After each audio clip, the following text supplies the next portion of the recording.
Hi, my name is Corinne Roberts, and from September 2013 until this past summer, I worked with an organization called Hands and Feet of Asheville.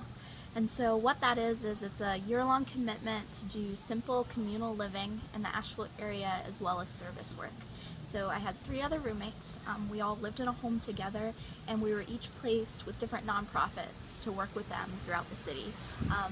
My placements were wide and varied. I spent some time working with YMCA after school program.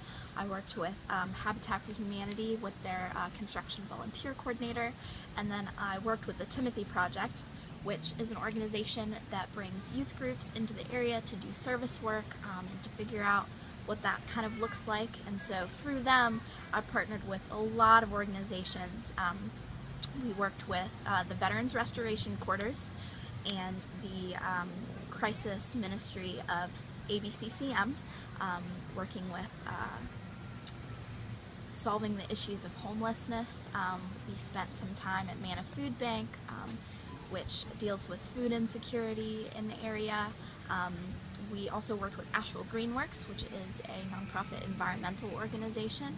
And so I think, kind of to sum it up in a few words, because that's a lot of words and a lot of subcategories, is just to say I got to spend a year learning how the different nonprofits of Asheville serve our city well, learning how to love the area that we live in. And it was crazy to me how all these organizations kind of meshed together and learned to work hand in hand, because in the end they all had the same goal of serving the least of these. And I think that it was very easy sometimes to come home from really big, intense days and think, like, there's too much in this world, there's too many problems for little old me to solve. But we had a speaker come and talk to us during one of our Friday reflections that we do with Hands and Feet, and he told us how you're crazy to think that you can live in this world and not change it. It's David Lamont. And I think there's a lot of people out there that say, oh, one person can't do anything, you're too little. But it takes all of those individual people working together to start a movement.